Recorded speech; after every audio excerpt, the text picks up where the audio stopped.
That was quick. That was the fastest I've ever seen it go live You before. know it's not actually live yet. You always say that, but we always get that on air, get on Well, that's why I recording. said the opposite this time. It's not live Yeah, yet. We need to wait another yeah. 5 seconds. It'll be ready. Well, I'm here with my best friend, I just got the Alex Novitzky. notification. We're live. Um, I'm here with Alexei Novitzky, and he was telling me you were telling me I'm acting like you're not here. He was telling me you were telling me that your book was printed because I've been asking you when is your book going to be printed? When is it going to be finished and printed? And when I found out, I was like, hey, let's do a hangout and kind of go over it. Yeah. And I was kind of hoping to give one away tonight. Hopefully, people will come. This was kind of a short notice, so I don't expect too many people to show up. But maybe we can figure out a way where I can give one away, even after this is just not live anymore. It's just a video. So maybe you can help me figure that out. But Well, that's all I was thinking. We just say, hey, submit your number 1 through 100. Whoever's closest wins. that's a good idea. That's right because that'll survive this live stream. Yeah, that'll work. So Yeah. I I actually have what I think is I don't know. I don't know if you want me to get into this now or do you want to do an introduction to your book or Um. Well, let I guess just so people know what's going on. yeah, that's a good Um. idea. Yeah. Yeah. No. I've written few books. I have the Infinite Pool of Experience and Awareness. That's an anthology of 6 different books that go from modern accepted physics to understanding the fifth dimensional vortex of time, and then to basically for the more advanced reader, I've now released the book Mind, Body, and Spirit. And what many people don't really realize is that this literally has everything to do with UAP. And I think that's what you were trying to bring up right now, right? Sort of. Well, you were talking about the nuts and bolts focusing, I Yeah, think. yeah, yeah, yeah. And Yeah. I didn't want to interrupt your spiel, but um, I was kind of wanting to kind of maybe finally explain what I've been feeling all this time about, or the vibes I've been getting for like 2 years now. That I I think. But anyway, I didn't want to interrupt your.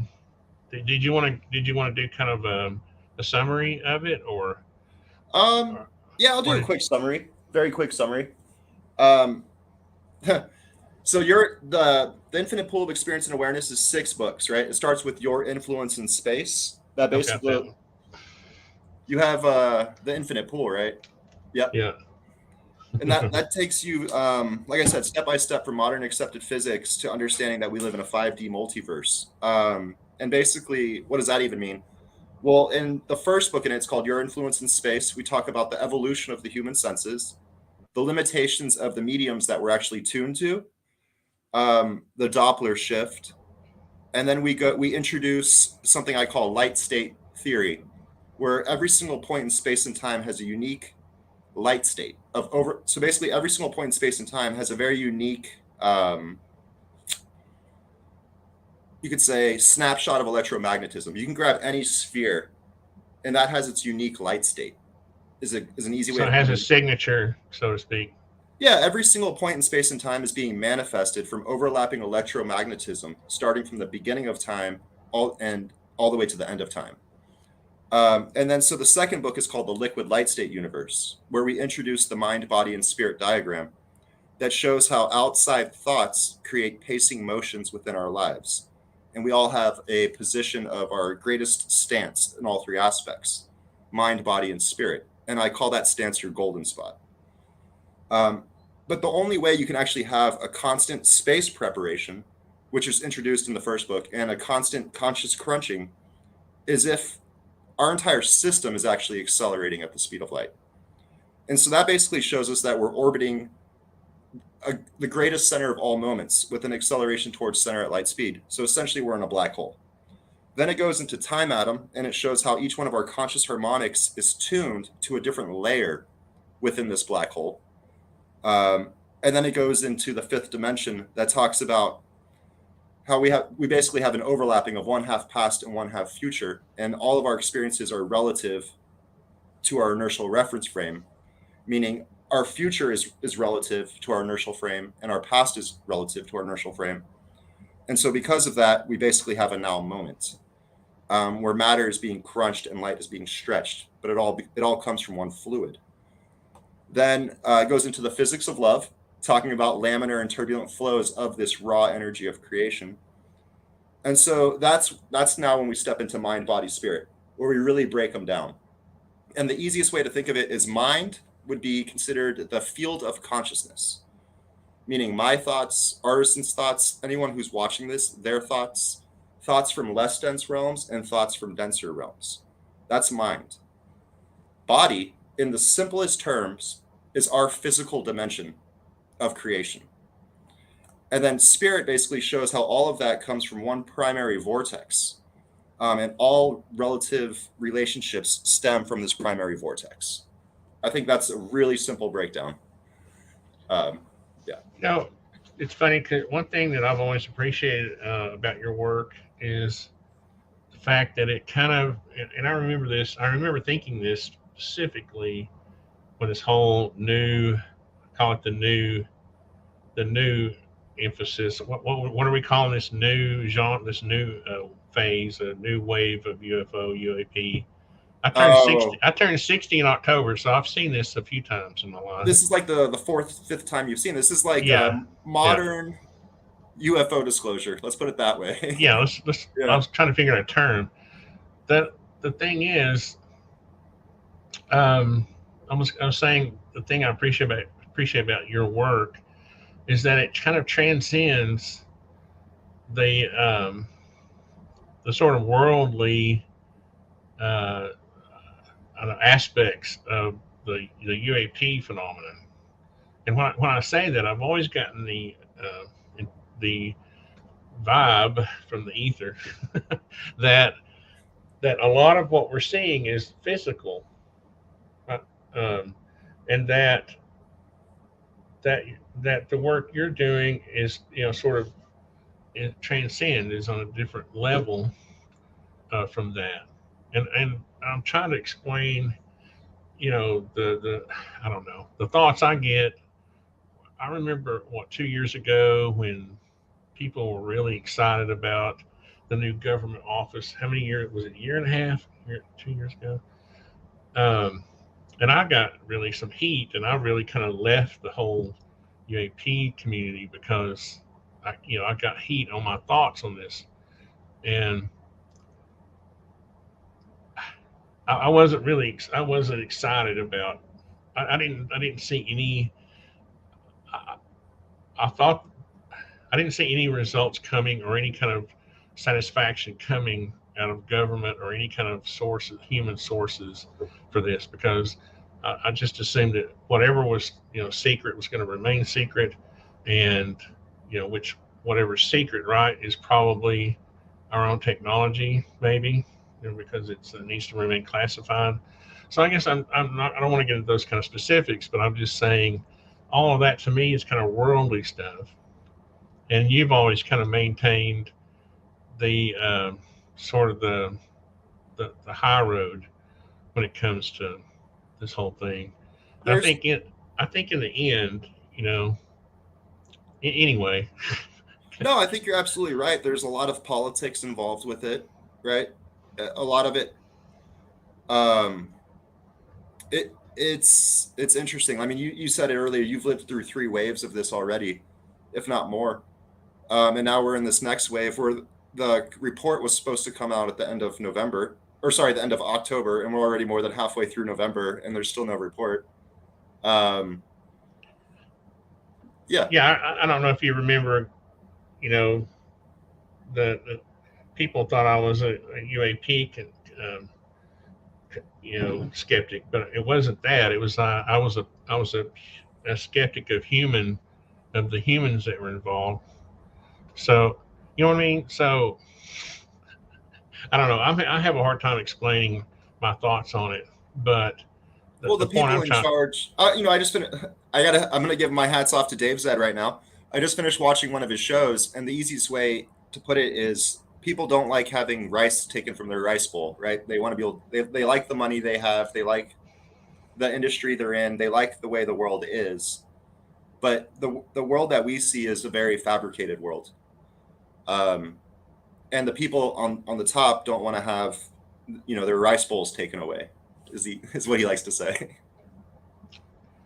uh, Yeah, I mean, yeah, does that make it, sense? Like, by yeah. that, I I mean think like the financial systems that exist, all the institutions that are in power, the way the world has been run for hundreds of years. We have a system that's in place. well, what I'm trying to say too is in a way that even if these things are ETs or whatever, non-human, whatever, they're still on a plane, right? That may be above the human existence, but they're not the top tier, No, they're right? definitely not the top tier. So that's my point, and I feel like your work focuses more on the top tier than it does. I think people are focusing too much, and honestly, I think part of the whole the other criticism I took was me saying that it was the confusion that exists now was purposely sown, right? It's true, it's false. It's true, it's false. It's real, it's not real. You know what I mean? You Yep. go back and forth enough times, and people forget where they left off, right? I don't know, where am I in the cycle? Am I in the real cycle right now, or am I in the no? It's human technology cycle. Did the pilot see drones, or did they see UAP? You know what I mean? You see, it's a cycle of information that sows confusion. Well, I And mean, that speaks on the idea of the consensus reality, where we have somewhat created multiple consensus realities that we all live in. Depending on, if you follow this group of people or this ideological thinking, that's your worldview and that's how you think. And there's so many different, you could say, fractals of different perceptions that exist out there. And they're all being, not many people have done their own self exploration to see if they're actually true or not. I think is a good way of putting it. You know, so I don't really follow any politics or any media or anything like that. For me, it's more about what is actually true and what is actually real, as real as can be, right? I mean, I don't even know. yeah, yeah, yeah. You use the term real. Yeah. Yeah, real was probably a bad word to use. No, I know what you Whatever I mean. But I think mean, is Frank, real. Yeah. what we what's real to us as humans on this planet, right? And I guess I've always held this perspective that we do live in a physical realm, uh, and it was created for us, and that the spiritual side that we speak of through, whether our consciousness is the conduit to that or not, is something that is separate from this physical realm. And again, your work kind of focuses on that. I think the way I interpret it. Well, Um, I think that mind, body, spirit really does break that down pretty good. To where what you are referring to is body. You know. right, Yeah. right. But there is still our minds, and a lot of our minds are not our thoughts, our imaginations. You could say are non-physical. And then at the end of the day, there is something powering this entire structure, which I would call spirit. I honestly think. I mean, I've always thought that our minds were physical. They're just very special. But that next level is consciousness, and that's the connection. And maybe it's semantics. I don't know. I mean, I've But had a lot of out of body experiences to where for me it was always the body always seemed like a mind spaceship, like it was a spaceship for me to interact with the physical, but it's not necessarily where my mind resides. Um, it can get challenging, right? Because your mind exists in dreamland as well, which is non-physical. But is that a creation of physical? but is it though? I Is know what you're saying. Yeah.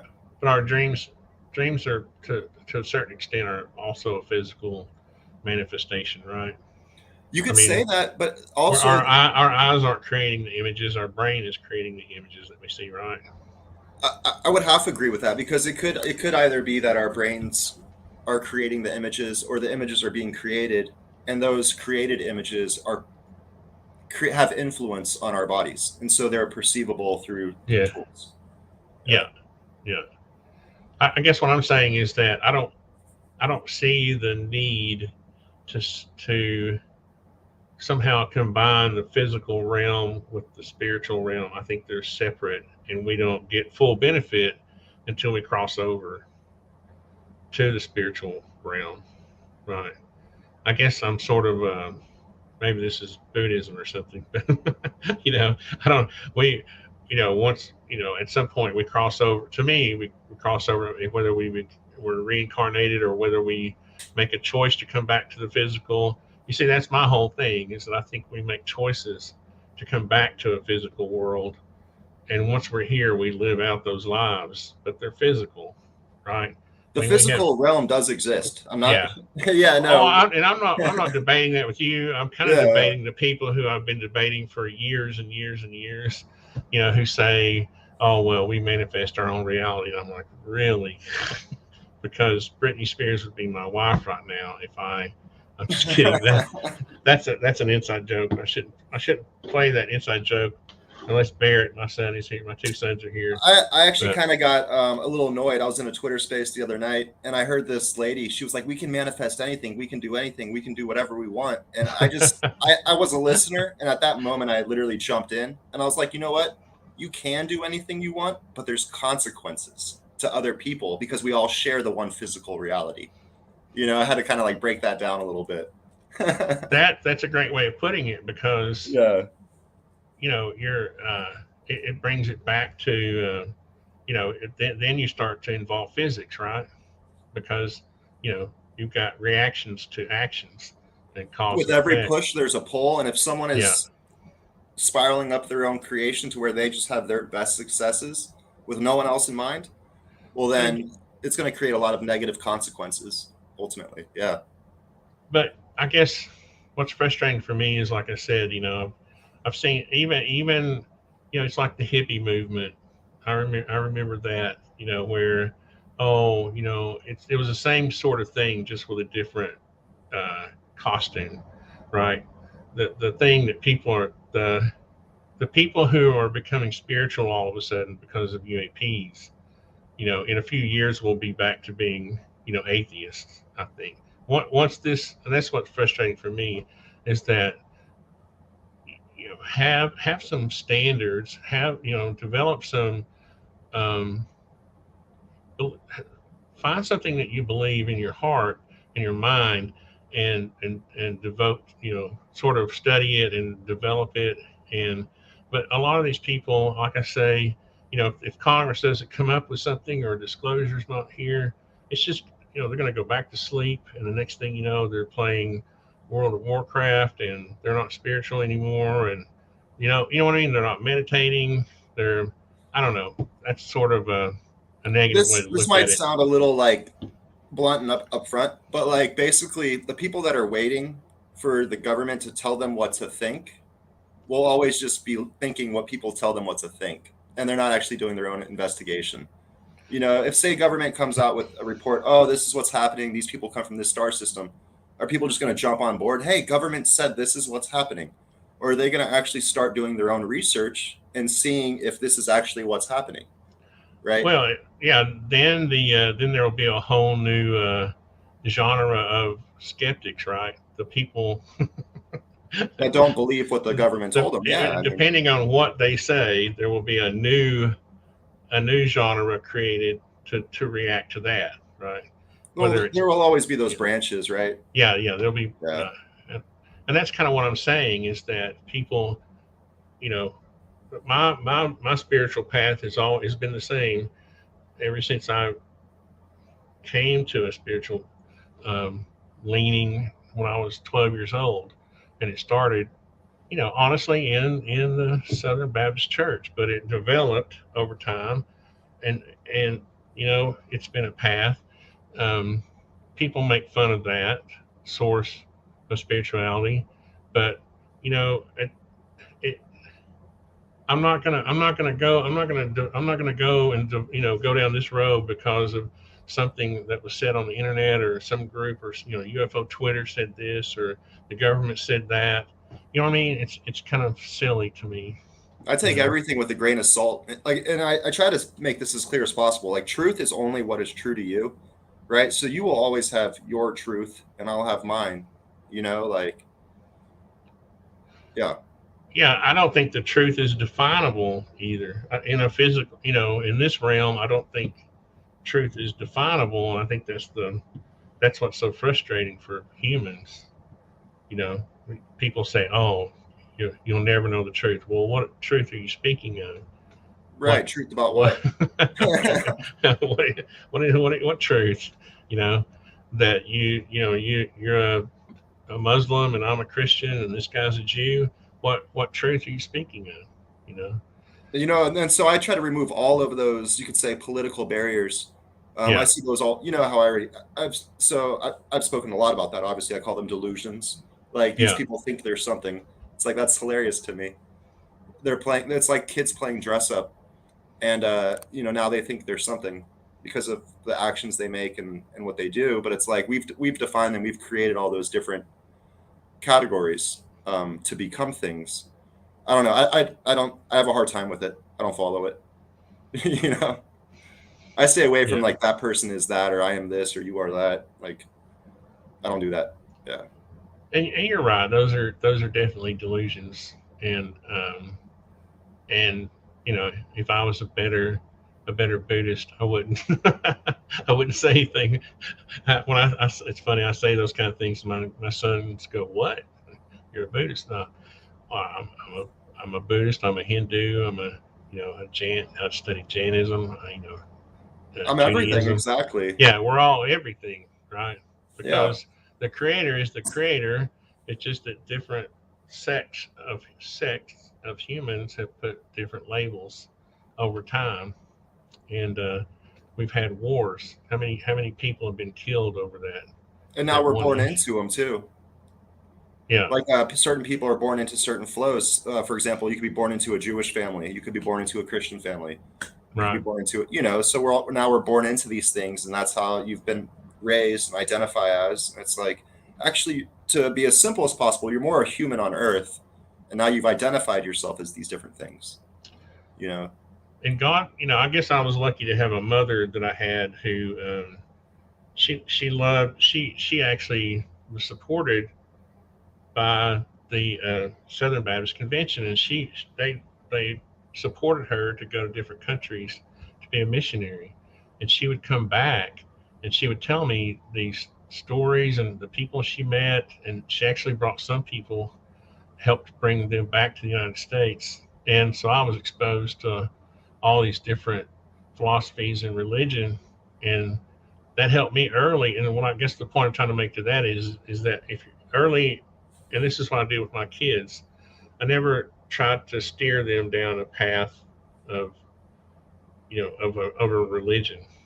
I taught them philosophy and to have standards, and to have and morals for their life, and how to treat other people. But I didn't.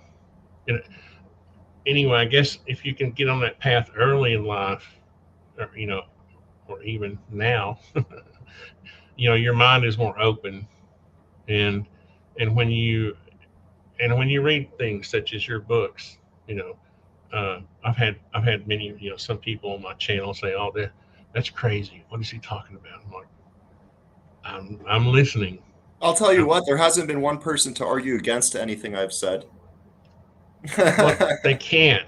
but yeah, I don't want to say again. I was getting ready to say something negative, so I won't. But No, the only thing that people do is basically try to discredit the person by calling them names or things like that, but they're not yeah, actually arguing against the information being yeah, presented. and that's similar to what I was going to say. Most people are followers and not they, and so they get caught up in a certain uh, thought process, or belief system, and if something threatens that, it's very. It's not a personally. threat to them, it's a threat to their thought process. And it's a Some threat to people take it as their a threat view to of them. reality. Yeah, I mean, Yeah. the people who react extremely, extremist, take it very personally. Yep. Um, I But I think you know I think it's hard to, in my opinion, right? I think it's really hard to disregard, though, the fact that spirit exists.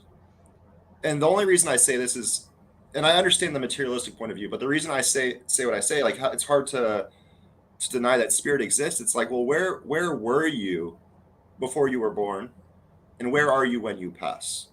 Right. And so a lot of people would say, well, it's all just physical, it's all just matter, and when you die, you're dead. Like, my dad's a heart surgeon. That's kind of what he thinks. He thinks when the person's dead, they're dead. That's it. Game over. Lights turn off. Done. For me, well, sorry. Go ahead. it might be in this realm, but that doesn't mean your spirit doesn't pass over to another realm, Well, and that's where I've right? had a hard time. I mean, there has been legitimate studies done into reincarnation and to out of body experiences, near death experiences, and they're all. It's not that they're validified, but the evidence is very eye opening, right? To where it's hard to disregard. I'll give you that much. I think most humans have this instinct that they know that their soul is separate from their body. I mean, sometimes I'll just go through this exercise while I'll look at my body. I'm thinking, how did I get stuck with this body? And I'm separate in my mind. I'm separating my soul, my spirit from this body, and for me, it's easy to do. Right. For some people, I guess don't. So I instinctually have the feeling that and I suppose if I was a staunch Catholic or a Jew or a Muslim or a Hindu, I would resist those thoughts. You know, um, but Which thoughts would you resist? well, maybe it's more of something an agnostic or an atheist would say that no. An atheist would say no. Those thoughts you're having that your spirit or soul is separate from this body, this container, is not true. That's That definitely the is, materialistic view. That's the yeah, easiest word I found to use. Like, the materialistic view is that, and a lot of modern day Catholics, a lot of modern day whatever religion you want to name, are very materialistic, and that actually has a lot to do with the third book that's going to come up in this. How we basically go through cycles of understanding of reality as a species, based off of the precession of the Earth itself. But we'll get into that later. You know what I'm saying? So, yeah, yeah. yeah. I was just saying, I think humans have an instinct that was given to them, but most don't don't pay attention to it. I'll be right back. Give me Yeah. literally 10 seconds. Okay. Do we have any the soul as a technology which can be understood? I don't know if the soul is a technology.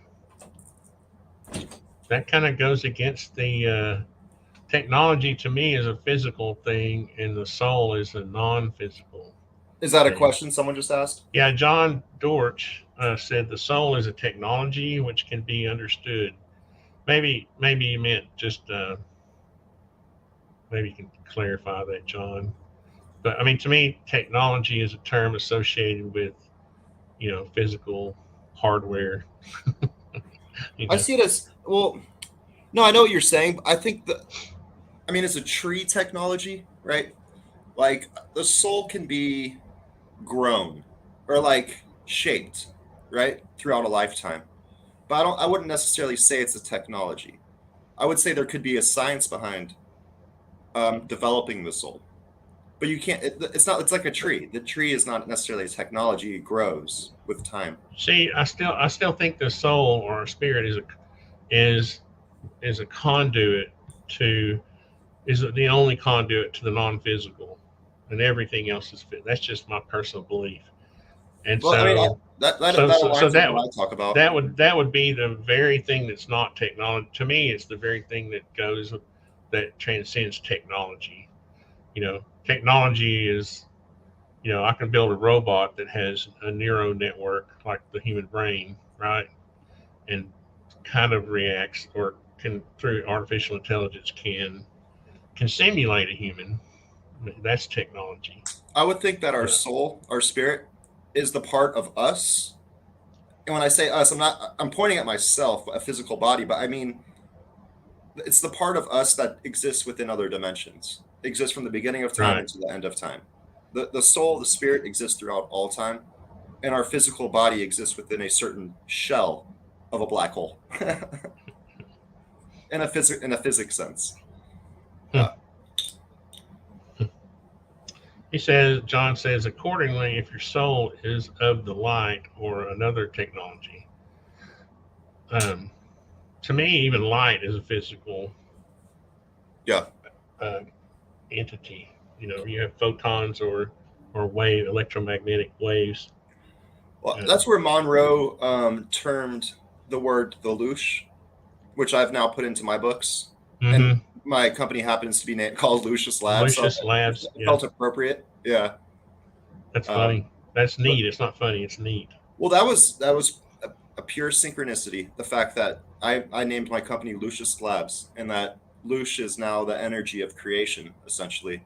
Um, I was a freshman on the high school soccer team, the varsity team, and all the seniors, thought my name was funny, so they because it's my name's Alyosha, right?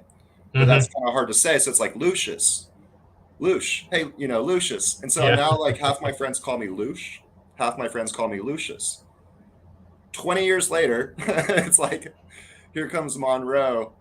Now I hear about Monroe and the Lelouch. And so I don't think that necessarily that our spirits are made of light. I think that's a really easy way to define it for people. But light and matter are this same energy being manipulated in different ways. So it's the Lelouch, or the raw energy of creation, you could say, is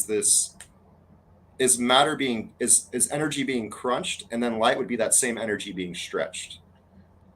Yeah. Is To it me, really? light is more of an analog or an analogy. You know, Exactly. It is or totally. part of a philosophy. You know. Um, Yeah. Light is our 4D experience of light, but it's not what makes light, right? right. Yeah, Right.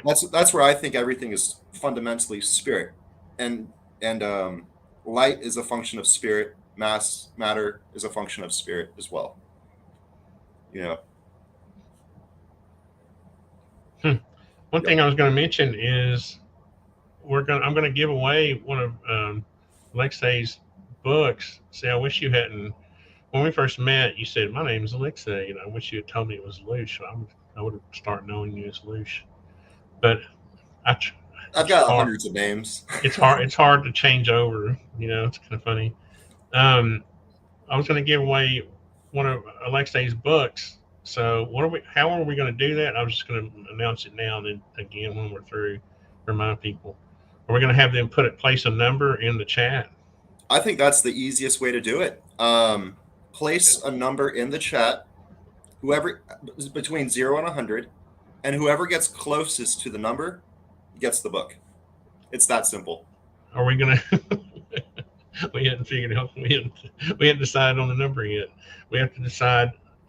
You know, I'll let you decide. Well, I can write it down right now. Yeah, yeah. That way I won't say it. Uh, All right, I have a piece of paper. I'm writing down a number. So this is also a remote viewing experiment for all of you guys out there.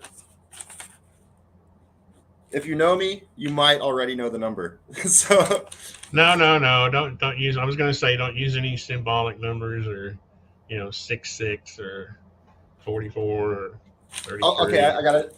I'm writing a new number down. Okay. Done. What's chill?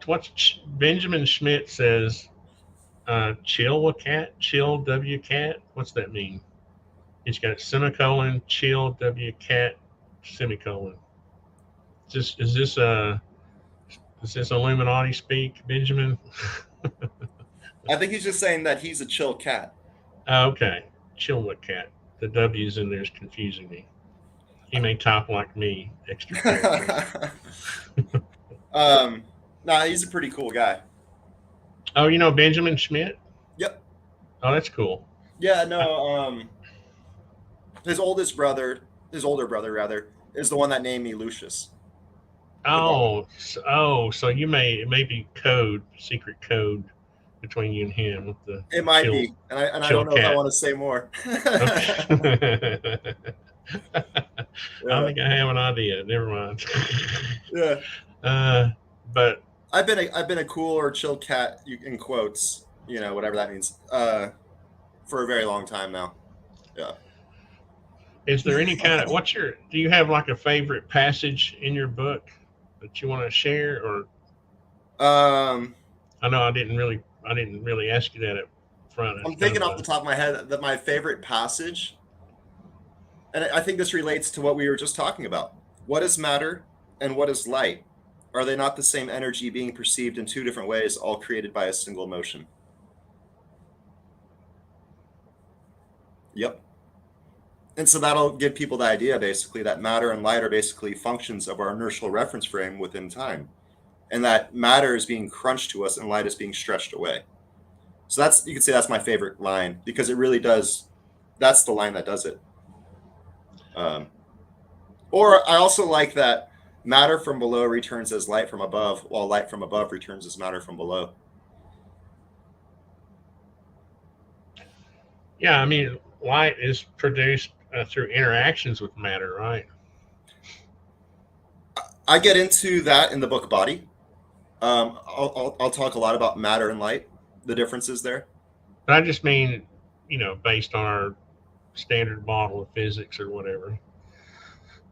Uh, Yeah, but standard physics would say that light is the photons being shot off of an atom or something like that. yeah, Yeah. through chemical or nuclear reactions.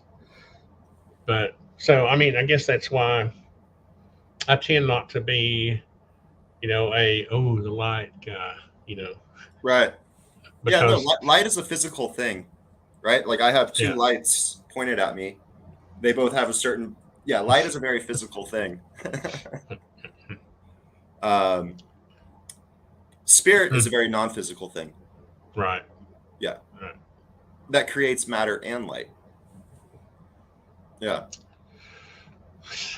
So I'm having a hard time with that one because of my personal beliefs that the creator created, you know, I still have this image of the creator,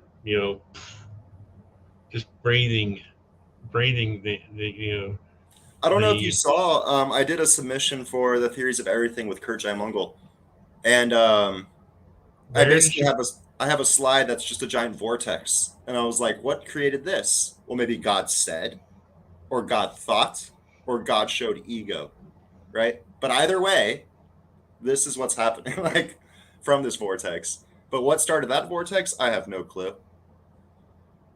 yeah, And I think at yeah. the end of the day, we have to Where all did you accept. place that? Where did you I don't remember seeing that video. I'll share it with you later. It's on my YouTube. Okay. I didn't I Yeah, don't know I don't know why I didn't see that. Um yeah, hmm. yeah. It's on my Does it YouTube. if anybody in the chat has questions for Alexei, please place them. I'm monitoring the chat on that side. And also we're going to give away a book, so place a number in the chat and we're going to well, Alexei knows the number. I don't know it yet, but we're I have it gonna. written down, so it's not changing. But you have to at least put a number. If we only have one person guess, then that person will get the book. I'm going to give away a book to somebody. What I was gonna say is, we could maybe wait a few days if you wanted to, just to get more people in on that. But Yeah, yeah. doesn't No, matter. I'm Yeah, doing that for people. Hopefully, will watch this tomorrow or the next day. yeah. It sounds good. Uh, can energy be proven to be conscious today? What was I that? mean, can energy be proven to be conscious today? Well, I'll let you speak on that, but I think consciousness is separate from the. Again, energy is a product of matter, and matter is part of the physical realm. I mean, that was the toughest question that Lou asked us when we were in that interview, with him. What he said, "What is energy?" And I think that you came up, in my opinion, with a good solution. You said it's the potential. Energy is the potential between here and here. Um, it's the potential to do work is the physical definition of energy. Right. And Yeah. those objects could have kinetic in it, right? They have Kinetic, could have chemical energy stored potential. in them as mass. They have energy just sort of stored. Yeah, and Also. that's where they typically speak on like there's kinetic energy and there's also potential energy. Right. Yeah, Right. The potential is um, based on those two parts of matter, what they're equal to. The potential is the potential exchange between them. exactly. To me, I'm saying in my mind, I'm not trying to be some physicist. I'm saying my impression of that. I could be wrong. The ability to do work is how they define it. Yeah, yeah, yeah. Yeah, That, yeah, yeah, yeah. and work is force times distance. I mean, I could go on with just physical definitions, but they don't really mean anything at the end of the day. Well, they do. Sorry, but they kind of don't. They Uh, do in this world. The world that we live in. right. I don't know. To me, see, this is I don't. This is where I don't understand why people can't. I was going to say understand why why why do people have to think that this is why do they think that the spiritual has to exist? There can be there's nothing wrong with this being a physical reality. There's nothing wrong with that. Why are we trying to convert this physical reality into some non-physical reality? That's my question. I think it comes down for me, right? Because a lot of people are just very satisfied with having the physical be physical and we're all good. But it really just doesn't answer any of the bigger questions. Where did we come from? What's before? I'm not saying there's not a. To me, again, our consciousness is a conduit to the spiritual Right. realm. Okay, No, that's what I was saying. Like for me, the so reason why aren't we just comfortable with this? I think it's because we subconsciously or consciously know there's more. yeah, yeah. No, I thought you were saying that people are just satisfied with this being the physical and that the spiritual doesn't exist. Um, I guess I see a lot of right now on especially on UFO Twitter where people are trying to say that this is a it's the simulation theory or we can manifest reality or whatever it is both of those are saying that somehow this is not a reality. You know what I mean? That it's manufactured. Um, to me, the closest thing to manufactured or simulation is the fact that the ingredients were tossed into this universe and that you know that's our base, right? So Yeah, John, no, I really don't like the when people say it's a simulation. Um, it kind of rubs me the wrong way. I'm not gonna lie. Like, and the reason I say that is because we're definitely in an information matrix. But to say that it's a simulation implies that it's like not real or that it's fake, that it has no it value. devalues to me It, it devalues this existence. it devalues our existence. Yeah, Exactly. and Heaven that's already it exists rubs on. me really bad the wrong Yeah, way. that's like you know, I it's like understand the concept of an information matrix, but to say that it's like a simulation, I think is a little bit too far fetched. I think people get caught up in pop culture, you know, because that's sort of a pop culture thing, right? Oh, we're living in a simulation. It's definitely a pop culture thing Let's because we've roll one and yeah. talk about simulation theory. I mean, I Well, and don't. that's I can understand it if when you start adding concepts in like the delusions. Maybe each different delusion could be considered a simulation that someone's trying to project onto someone, and now they're stuck in this in quotes simulation experiment. But it's still the same physical reality. You But in know, that case, who created the simulation? I mean, whoever had the thought. So, like, say I create a product, right? Like, I always go back to my skate case because of this, because like I invented skate case, and so I also invented little like power band rings, which were different colored rings, and each one gave you special powers. I stopped selling them when someone came up to me and told me they were more confident because they were wearing the ring. They were all of a sudden living within a projected experience that I had created, and they were finding that to be their truth. So now all of a sudden they're living in this simulation that I created. Yes, we're all living in the same physical plane, but as far as their mental construct and their ability to perceive reality, it was based off of something I created, which could be somewhat of a simulation or a delusion. I call them all I like delusions. your word delusion better Yeah, because that delusion still has its own uh, attributes that were right, created by those conditions. But that's the only thing that gave it structure. It wasn't as if you said, "I'm going to create a simulation," and then you did that. You just arbitrarily created the delusion through your actions, right? right. For me, I don't like the simulation theory because it insinuates that someone planned and coordinated and coded I and understand where you're coming from. you know what I Yeah. mean. Yeah, no, it's like we're in uh, the Matrix and we've been negatively manipulated to believe a certain thing or and something that's like that. why you Yeah. remember the first time I met and you were talking about delusions. I kind of smiled. I was kind of giddy about it because it, like, to me, it opened up that finally we have a term that makes more sense than anything else I've heard. John Dortch says ghosts, poltergeist, and etc. are conscious energy. I don't believe in ghost or poltergeist but maybe I'm wrong. Well, I would agree with them. You believe in them? Yeah, and I would agree with that statement. I don't like the terminology.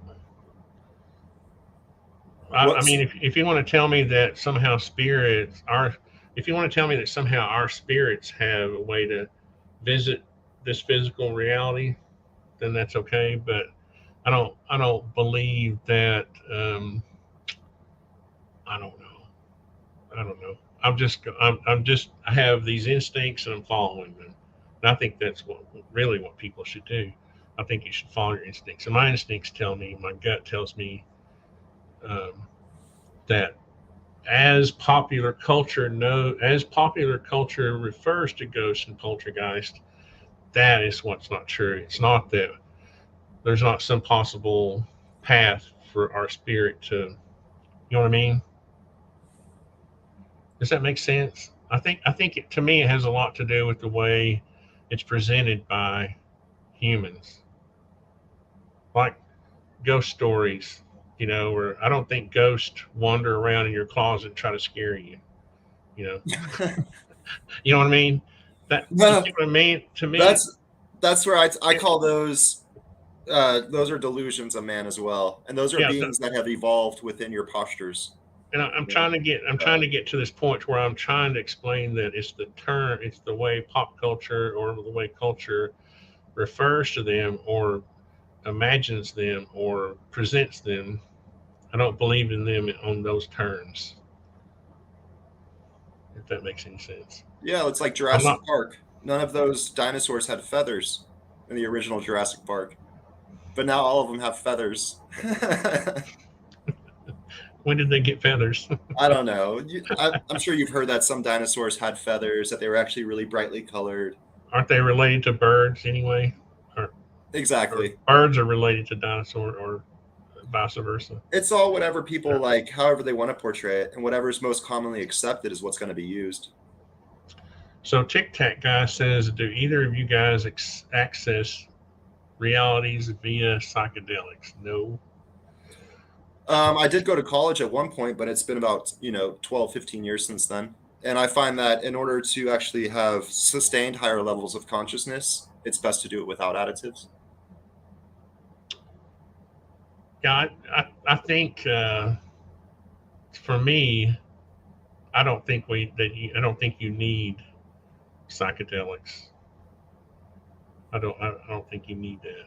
If I think you can learn to meditate on a level, if you achieve a certain level of meditation, then you don't need psychedelics. That's just my personal opinion. And that, to me, that's the healthiest way to get to that point. And as I Well, told you earlier, I basically stopped doing what I was doing because I was having those um, what do we call them? Um, Dreams. well, they weren't dreams. They were. I'm gonna, they were more hallucinations like you would see if you were on psychedelics. Right. You know, so I Yeah. think all psychedelics do is get you to that point that you could get to if you actually could achieve if you could achieve true meditation, then you don't need psychedelics. That's my point. That's the point I'm trying to make. And that's where I agree with you too. Like, and as far as having a true connection to the universe, if you need to have some type of psychedelic, then you're not. You have your connection to the universe, but it's only you can only access it through this psychedelic. So it's not really a sustainable method for being properly connected. So I think that through meditation, you actually have a better connection, uh, Yeah, one and that's more sustainable. it's more affordable too. More affordable, more sustainable, and and Sustainable is a good word. and Yeah, there's less reason to think that it's just straight up a hallucination, right? So it's more real too, yeah. um, as When opposed I to just when hallucinating I after use the being. term hallucination, I just meant it wasn't a dream. It was more. Uh, anyway, that's a whole nother live stream. But it was. I feel like that when I reached my best. This was 2 or 3 years ago, and again I stopped. Now I meditate to a certain level to go to sleep, and I know you're not supposed to meditate to go to sleep, but that's the way I go to sleep easy. Like I can go to sleep in like a minute. I don't see anything wrong with meditating to go to sleep. Well, you have some people that say you're not supposed to meditate before bedtime because you go to sleep. And the best meditation, you know what I mean? You're not supposed to fall asleep during meditation. You're supposed to remain in a certain conscious. You're right there you're on the precipice, right? You're on the event horizon of sleep. I understand what they're. You know what I mean? Yeah, I'm just saying what I have heard people say, supposed experts on meditation. Um, that's all. Not, so you hear a lot. Um, or Tic Tac guy says, or are psychedelics a delusion? They create delusions. potentially, Yeah, but so could a lot of meditation. I don't know. Yeah. exactly. Yeah, Uh, I mean the worst. Do I call it delusion or hallucination? I experienced during meditation was and you have all these earthly influences, right? But I mean, clear as day, the mantis was taking over the ceiling and the fan, and I was thinking, you know what, this meditation has got to stop gotta because stop doing this stuff. I was jumping out of bed, and my wife was going crazy, and anyway, that's a long story. Well, last I'm time I just meditated was the night before we had the interview with Lou. Was the last time I had meditated. I was good after that. Yeah. and I think the hardest part is the mind clearing. I don't think most people realize that the more the at the most clear state of thoughts of thinking nothing is that at that for me is at that again that sort of event horizon between that meditative state where you start to really see your mind starts creating those, what are we calling them, hallucinations or visions or um, delusions, whatever they are. Yeah. But but as long as you're it's a trap. As long as you're thinking, oh, I can't stop thinking, you have to put that out of your mind too. You can't think about not thinking. That's the trick. That is the trick. And I know people are thinking, oh, that's easy. Well, just try it. It's not that easy. I just did it. Especially when you've I'm had, just kidding. huh? No, I'm just messing around. What did you say? Oh, I just did it. I stopped thinking. Oh, yeah. Yep. Well, Yeah. yeah. Well, Tic Tac guy, did you hear our book about our book giveaway? If you think of a number between 1 and 100 and put it in the chat, and then we're going to give away one of Alexei's books. Yeah, Now, should I we go don't. ahead? Should we get started on those real quick? Just do a quick run through of them all. What's that? We're going to talk about the book Mind, Body, Spirit. That's what I was. Yeah, that's what I wanted you to do. Yeah, Yeah, yeah. So I can do a share screen if you want, or I could just talk about them. I yeah. mean, No, we can. Whatever you want to do. I find it a lot easier to do the share screen, so I can actually like see the pages as they, like Yeah, that. yeah, This is about yeah. this. Let's see. Yeah. Let me fix the.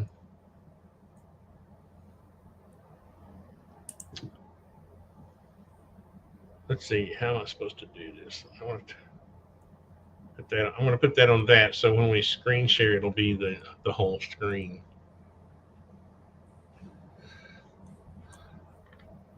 How is 55 taken, Tic Tac guy? I don't see you and John were the first two numbers, I think. And they both want 55.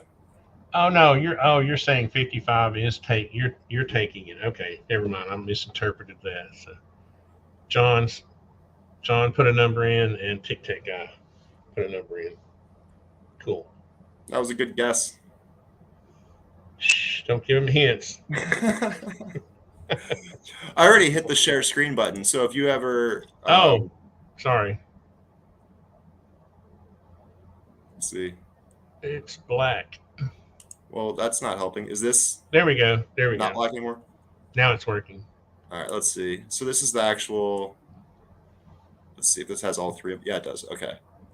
So this is actually the mind, body, spirit. Wait, not that one. Multiple pages. There we go. So it starts off with the book Mind, right? And then we go into body, and then we go into spirit. It's the easiest way to put it. Each one of these is about 45 pages. And there's a lot of information here. And it really does help to have read the first book in order to understand what I'm even talking about here. But just to go through it, like I said, what is matter and what is light? Are they not the same energy being perceived in two different ways, all created by a single motion? And let's see if we can do this in a good way here. So we have the vortex of time, which basically shows that everything is in a state of rotation. And that ultimately our perceptions are created based off of Lorentz contractions and time dilations. And so it's like, where do we even begin to start talking about this stuff? And so the very first thing we do is create a theoretical size of our perception. And the easiest way to think of that is that every time your brain takes a picture of reality, you're refreshing that. You could say that's your refresh rate of your experience. And so you could say the conscious snapshot times the speed of light would be the natural diameter of human perception. If you have any questions, please ask away. Or Artisan, if you want me to clarify something, let me know. Can you hear me? Oh, All right? I thought you were just going to kind of go through the summary of it, and There's a lot of information here, and it yeah, might yeah, sound like yeah. I'm rambling for a while. So let me stop me if it sounds like I'm rambling. I guess let me put it that way. But so from the liquid light state universe in our 4D experience, right, you could say that the sphere of our conscious perception would be basically the speed of light times the conscious snapshot. In Time Atom, which is the fourth book, we realize that basically we're in a black hole. And each one of our conscious harmonics is tuned to an orbital rates or distance from this fifth dimensional vortex. So basically, each one of your conscious harmonics is tuned to a very specific layer. And so when you get the delta wave of human creation, meaning a 1.25 hertz wave, and you say it's accelerating towards the center at light speed, but it's orbiting, it has a very specific diameter. The diameter of the delta wave matched perfectly to our conscious snapshot times the speed of light. I think that's something hard for people to quite get, but basically that shows that each one of our brain harmonics is at a different distance away from the center of time, and so you can basically create a table of universes. Let me see if I can zoom in on that. There we go. So here you have a table of universes, and so you have harmonic frequencies, and they're all accelerating towards center at light speed while rotating, while orbiting. And so each one has a very specific diameter. The betaverse basically has a 25-mile diameter. That's our waking universe. The deltaverse is basically 1 times 10 to the 7 meters, the 1.25 hertz delta wave. And so you can see the layering of how our brain actually interacts with this fifth dimensional vortex. And from there, you can theorize on the next experiences that will come into existence. For example, the Aliverse will be the next one we get through conscious evolution. Because right now, our most heightened state is fast gamma, which is about 80 hertz. And the next one would be what I call omega, which is 160. And so then basically it goes into the amplitude and frequency of different thought forms within our brains. And so basically we have a subconscious mind and we have a conscious mind. And you could say that subconscious thought forms basically exist within delta and theta ranges of brain harmony, whereas wants and don't wants are more on the alpha and beta range of brain harmony. And so each one of our, it's hard to describe.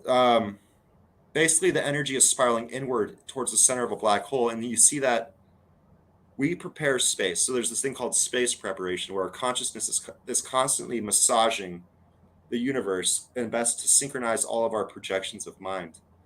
And so you'd see that your delta and theta waves basically work with the light state in the longest waves of creation.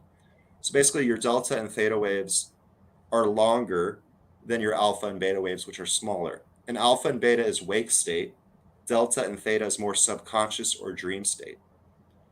And so what we do in the book, The Fifth Dimension, is literally map out the circadian rhythm through this fifth dimensional vortex, because we know that we hit certain waves at certain times. For example, around 11 p.m. or 10:30 p.m., we jump into theta, but around 11 p.m., we hit delta. And then around 2:30 a.m., we hit theta again, and then we go into alpha, and we switch between beta and alpha throughout the day, but then we loop back out. And this big loop, followed by tight loop orbit, is a relationship to a fifth dimensional vortex that has tidally locked spheres. Artisan, you were working on a really cool animation that showed all that. I was trying. It's something that's difficult to animate. No, well, I think you were doing a great job. So If anybody's curious about that, Alexei helps me sort of animate that vortex in a two-dimensional plane. It's really interesting, and yeah, it's in one of our last live streams. Yeah. I guess one thing to note real quick is that we're talking about mind right now, the human mind. We're talking about the mind of every different human on the planet. So it's not that we're ignoring the physical reality, but we're talking about mind. And so when it comes to a human that's naturally tuned to Earth, well, we basically have this is the circadian rhythm of a human tuned to the Earth, tuned to the sun, and tuned to the moon. Is this pattern right here? Big loop of perception followed by a tight loop of perception. So this is your circadian rhythm mapped out within the fifth dimension. And that deep dream state would be near the theta there, That would right? be in this first portion, but then also in this second portion here. Yeah, I was thinking theta.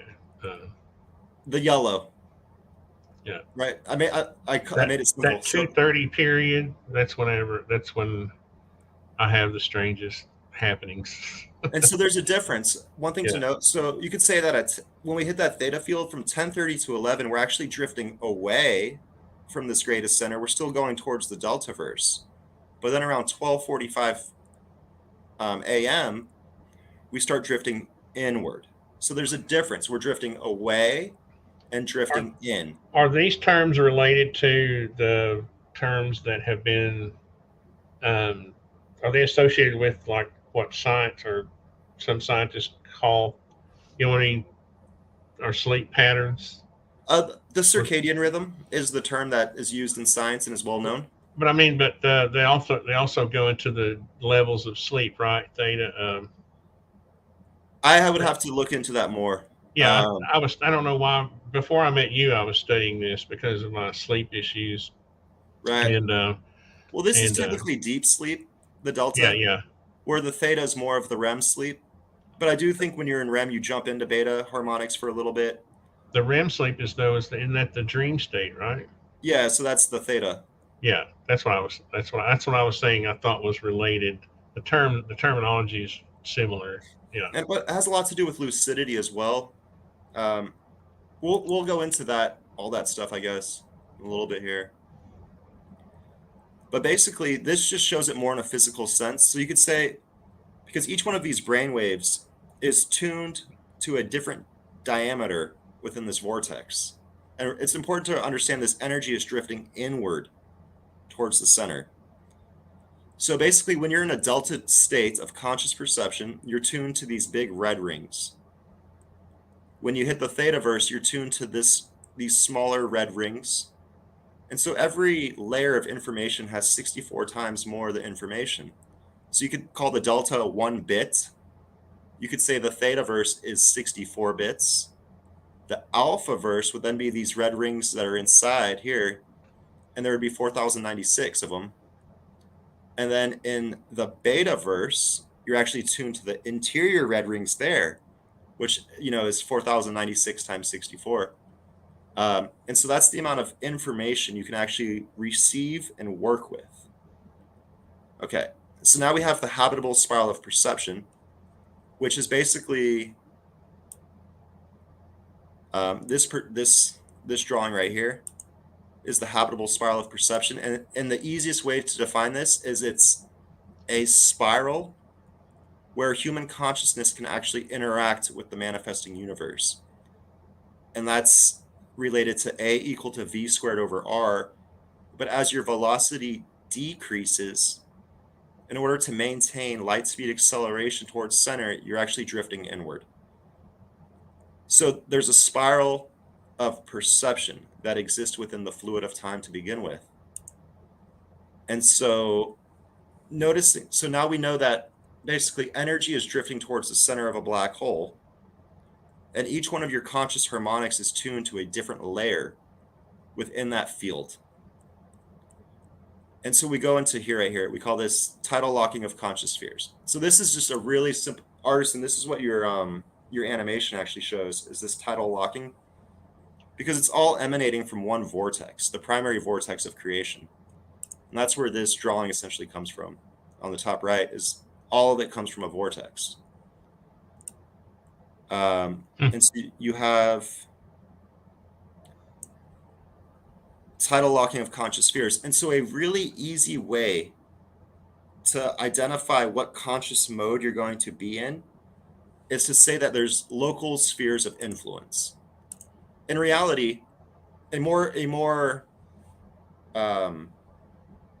exact mathematical perspective would be to just have this actually be a vortex where the entire vortex is influencing the experience. And so what we did in our drawing, Artisan, we had the delta go all the way around once perfectly, right? The delta wave would actually be drifting inward. As it rotates around, it would drift inward. And as it got to a point where it was about to hit into the theta, a new delta wave would come into play. I guess what we were, they start out at one point and move to progress to. Right. So I guess we kept it really simple. We just made these all perfect orbits instead of having them all drift inward. If I was a super animator, they would drift. Right. You get what I'm saying, though, right? Yeah, so yeah. It's actually spiraling inward. Yeah. But so this drawing represents midnight. And the easiest way to think of it is that midnight, the 4 local spheres are in a perfect line. And you can see that our center of influence is out in the delta experience. This is why we're in a deep sleep. These spheres are tidally locked to where the red orbits 1 time for every 2 times the yellow orbits, for every 4 times the green orbits, and for every 8 times this blue orbits. And so as these spheres orbit, you could say our center of influence follows this purple path. And I'm going to show you what I'm talking about here. Because what you see is at midnight, you're right here. And 12 hours later, so the red would be on the opposite side, you would notice that the only difference between midnight and noon is the location of this red sphere. So basically the difference between the delta wave and the mid-afternoon grogginess is the side that this delta wave is on, the delta Hmm. sphere influence, That's interesting. right? Yeah. Because there's a dip in the circadian rhythm around 12 p.m., That's why 12:45 p.m. we have to have coffee and donuts after about what 2 o'clock. And that's why half the guys on the job site take that nap, Yeah. is Yeah. because their Siesta. consciousness is, you know what I'm talking about. Their Siesta time. yeah, their consciousness is getting pulled back out into the delta, but since this red sphere is on this side, they don't actually fall asleep. They just dip into that alpha mode. And I've noticed what's funny about this is that I've noticed I always thought it was related to eating, but it's not because it's like yesterday I worked for like 12 hours straight on a drawing and I skipped lunch. Well, when it Right. came 1 or 2 o'clock, I was still that, oh my God, um, it, people think, oh, I eat a big lunch, I'm going to fall asleep. Well, actually, it's more than that, right? It's more that we're all being Yeah, manifested from a fifth dimensional vortex, and all of our yeah. experiences are related to that. And so here is what 6 a.m. would look like. You basically have the blue and the green are lined up, the orange is on the right, and your red's on top. So the difference between 6 a.m. and 6 p.m. is that red sphere again. So I show that real quick right here. So this would be the opposite now. In our animation, we have the spheres going counterclockwise. I'm going to put myself on pause just for a second. Okay. I mean pause on mute. All right. I'll just keep going over this a little bit. So this is basically 6 p.m. and you can see the red spheres on bottom. 6 a.m. the red spheres on top. But the important point is as these tidally locked spheres orbit, our center of conscious experience follows this purple path. And so it basically shows that our consciousness is like a gyroscope hanging on a string at a 90-degree angle while moving through this vortex. And so from that, you realize there's dimensional alignments. Meaning, so right now here at midnight, you could say this would be an example of a dimensional alignment. And that would be related to 24 hours. But these rings of experience continue infinitely inward because to atomic frequencies, even like to infinite frequencies, all the way to the center of time, to all the way to the outside of time. So these spheres exist inward and outward. And basically, let's see what we get at. So we get into dimensional alignments and like, what does that even matter? Well, there's time dilations between realms. And so you can actually start to figure out when these different dimensional alignments exist. And basically, we have an alignment to inner rings every second. We have another inner alignment to an hour, but then we would have an outer alignment to 185 days and another one to about 2029 years, another one to 8.1 million years. And this is human consciousness. It's an important thing to understand. So human consciousness has this arrangement here. And then basically, why even discuss fields of energy outside of our perception? What does that even have anything to do with the choices we make? Well, synchronization of the light state starts from the greatest reaches of our experience. We're basically a spiral of energy that's starting from the most outer regions of the crystal of time and drifting inwards along that habitable spiral. And the physical body is a very specific distance away from that center of time. But our actual creation, meaning when we actually can start influencing the manifestation of the physical, begins within the delta and theta brainwaves. And so why discuss fields of energy outside perception? Well, because our assumptions and expectations are working with this fluid before it even enters our wake state of reality. And so that goes into the physics of love synchronicity, where we show that our natural manifestation is the end result of all the synchronization of all the realms of the lower verse. And the lower verse is the less dense realms of creation. So as the energy spirals from, you could say, the edge of a black hole all the way towards our dimension, different thought patterns massage and manipulate this energy before it actually enters our physical realm. And then it continues to drift inward. Um, and in the physics of love, we also talk about something called a golden alignment. And if you are at your center spot of mind, body, and spirit, you're basically just this golden spiral here in the middle. But every time you have a want, don't want, assumption, or expectation, it basically is like tossing a pebble into this fluid of experience, and it causes you to misalign with natural conscious fields. And it'll cause you to drift off center. And so that's where we get into the importance of staying connected to your 0 point while creating. That way, things you do in life will actually remain and be part of your harmony throughout the rest of your life. But what this really does is actually go into prayer. And the easiest way to see this is that I have them all right here together. So you could consider this black line the habitable spiral of perception. So energy is naturally drifting inwards to the center of time, right? The spirit, the primal energy of creation is drifting towards the center. But within our experience of the human body, we notice that it's controlled by the 4 local spheres of information.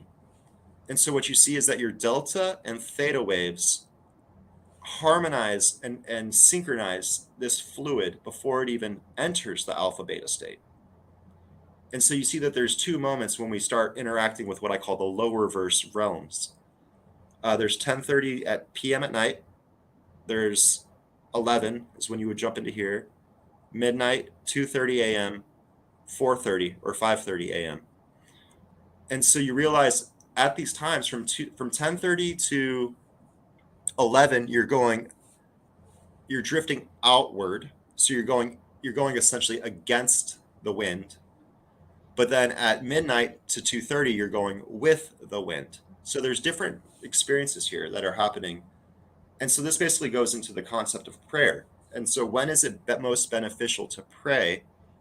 What types of prayers could be done as you're drifting outward, and what types can be done as you're drifting inward? Also, potentially when to use technologies to connect to less dense realms even further outward. And also goes into when you could basically talk about those inner rings and how to connect with beings of denser creations. If you want to call this entire layer here the universe, the lower verse exists more outward, and the Noviverse exists more inward. It's the easiest way. This is a fractal pattern that continues onward to infinity. You get what I'm saying there, right? Yeah. Can we do the thing where we see each other's faces? I think Oh, I thought, yeah. Am I the only one that can't see faces right now? That is the Like case. that. I had us over on the side of the. Oh, I just can't see it because I'm looking at my screen. Okay, no worries. Yeah, we're good. Keep it like that. You still want to show your book? Yes. Okay, let me put that back up then. I didn't realize that we were visible. I thought it was just the book because I can't see anything. We're on the little block. We're on the side. All right. Yeah. Yeah, this is just a closer up of it. So basically, you can see that this is our purple sphere. It makes this route. It's a daily happening. It's always doing this. While this is always happening, this inner spiral is also always happening. And so our physical experience is a manifestation of these 2 interactions somewhat. Yeah, let me know if you have any questions on it, or if anyone in the audience is asking questions or anything like that. But Tic Tac guy says he's still trying to wrap his head around concepts. I'm still formulating. He says I'm still formulating my impressions of these things. That was earlier, though. He might have been speaking of something else. Yeah, I mean, the easiest way to think of it is this: if we live in a black hole, energy spirals towards the center of time, but we only experience the physical reality when an alpha and beta state of conscious harmonics, and those exist in the tighter realms. And so basically, delta and theta, meaning assumption and expectation, or dreamland, actually work with this fluid in a physical sense before it enters our awake state. So the subconscious ego has a lot to do with your physical creation at the end of the day. And so this and delusions. Those delusions are huge, and that's why having a proper subconscious programming is so important. But what's I try not to talk about it too much, but right now a lot of it is like pretty bad subconscious programming going on through media. So Right. I talk about orbiting towards the Noviverse. So orbiting towards the lower verse means we're drifting outward. Orbiting towards the Noviverse means we're drifting inward. So there's, we kind of already talked about that, the different times, the different things. But so here is sleep, and it talks about how when we sleep, our egos are somewhat removed, and when you remove your ego, it allows you to better synchronize with that incoming energy. For example, someone with a thought form projected or some type of ego is creating spirals that take them off center. But when you fall asleep, you somewhat remove your ego, and the natural synchronization of your body starts to occur. So I think that's where sleep and rejuvenation come hand in hand. But you have also the subconscious ego. And so basically, and always relate it back to martial arts. For me, it's the easiest. At a certain point, you don't really think you don't think consciously about certain actions because you've already done them for so long that they've become solidified within your Sort subconscious of muscle memory. muscle memory. And so it's the same when Yeah. you go into dream state. If you're not lucid, basically your subconscious ego takes over and is what influences this energy that starts to create your next days. And so having the proper subconscious training is key for having a happy experience in life ultimately. Um, but so here we go into tree branches of knowledge, and we show how the mind essentially gets programmed in different regards. Because originally you start off here, you could say at the bottom, completely free of any type of delusion. And then all of a sudden you have life, and it's like, hey, science takes us this way, religion takes us that way. Well, in science we have these things, in religion we have these things, but they're completely disconnected when you start to tree branch out, and that becomes your perception. So we talk about basically returning back to here to the bottom and seeing the bigger picture of all of it together at once. Um, Hmm. yeah, it helps remove the tree branches of knowledge to where you can have more of a thinking with the universe state of mind versus a thinking within yourself and only in the physical realm. Because this is all delusions, every single one of these. So, like, if you're living in chemistry world, well, you're literally living in a fractal of human creation called chemistry. If you're living in Christiana world, you're living in a fractal of human creation called that, or Right. in reality, we have this thing called all, which is everything. Um, The dynamic of right. I mean, there's just so much more. And basically, so you can see that subconscious minds get programmed. I mean, even in the simplest way to think about it, the color red has basically now means stop. And you could say that began instinctually with animals being color coded red and yellow to warn us off, but it's very solidified and um, emphasized in modern culture with like red lights, red stop signs. Um, Certain things mean stop. And so subconsciously, our minds are all being programmed. And it's not just stop signs, it's literally everything you see on TV, all the different political That's movements. funny. When I think of red, I think of love instead of stop. It's kind of funny. So there you Like go. the I mean, heart. yeah, you've been subconsciously programmed to think love, right? Stop Love, stop. love. Exactly. Stop, love, love, stop.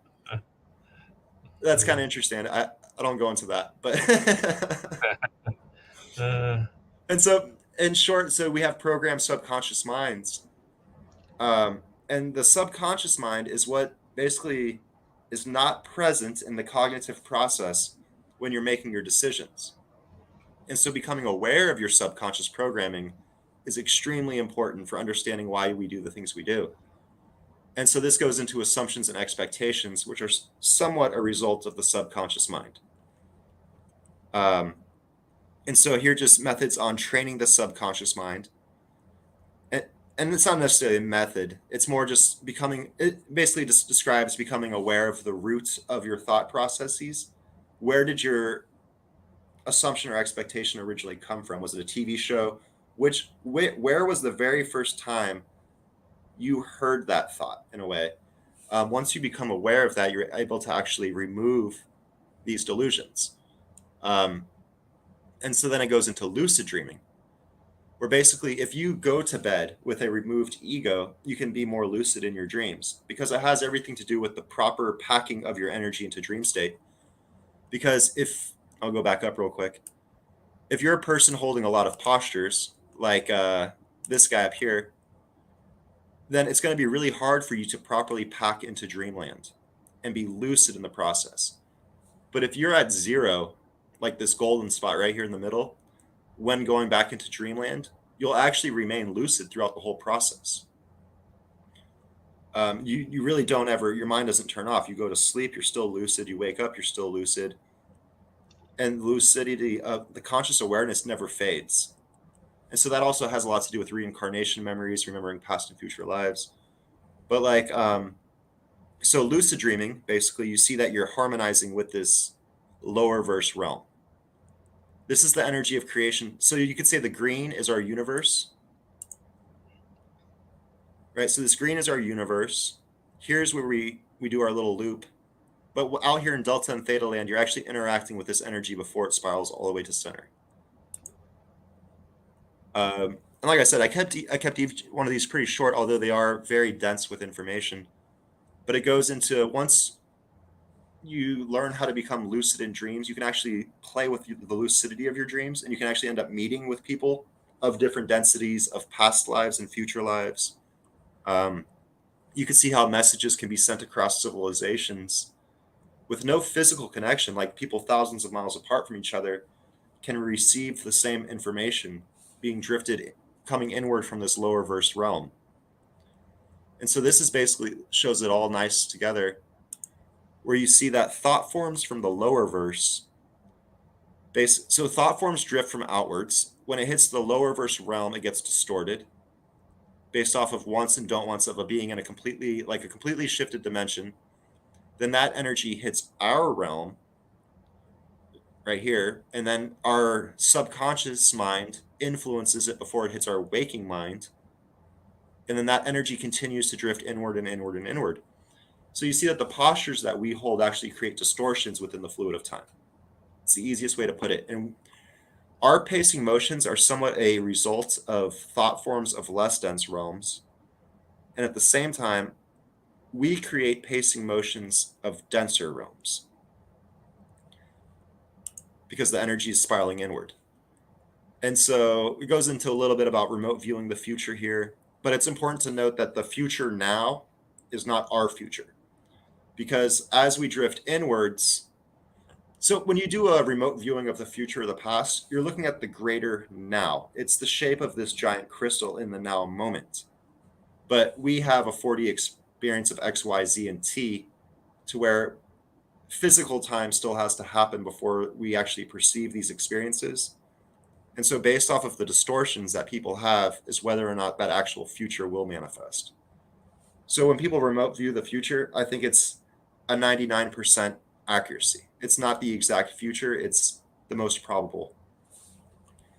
And so that's right here, erosion caused by fluid flow. Are they viewing the future or predicting the future? I don't. Is there a difference, really? I mean, I think modern terms, modern Well, yeah, people. for me there is because I don't I think there is only the now, so I have a hard time understanding. You know what I mean? The now, Uh, yeah, I being get. to being able to remote view the future insinuates that the future is there waiting, and it's accessible. I don't think the future is accessible, but I think it can be. I think that the future now.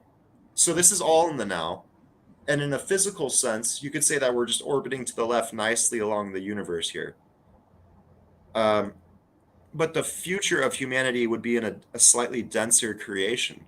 So I do think that when you get in that state of meditation and you look into the past and you look into the future, you can see the actual past and future, but of the greater now, meaning the now moment that exists through all time, past, present, and future. But that doesn't mean that that's going to be the future that manifests within our physical dimension. Because say you remote view this spot over here on the left, as we orbit to the left, a being could toss a stone in and change the greater now. Hopefully that's making some sense. But so the greater now can always be manipulated, but you can always see through it too.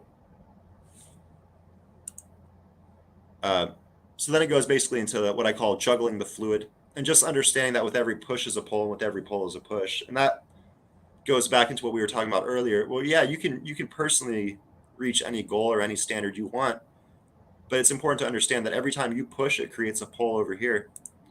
And like at the end of the day, we can reach our goals, but to what consequences with everyone else around us, right? So we need to be understanding and caring of everyone when we make our decisions. And then this goes into the greater alignments of conscious perception. And so what we noticed earlier in the book basically is that if you're in your golden spot when you go into your dreamland, you'll be lucid during the process. And so it's very similar to these greater alignments of conscious perception. So people that are at their golden spot during processional alignments will be lucid and have very good control over their bodies. But people that are not lucid or at their golden spot will basically spiral into tight delusions or fall asleep. And so then how many unique minds actually exist? I'll just read this final line of this. Although we are all unique individuals, we all stem from the original thought.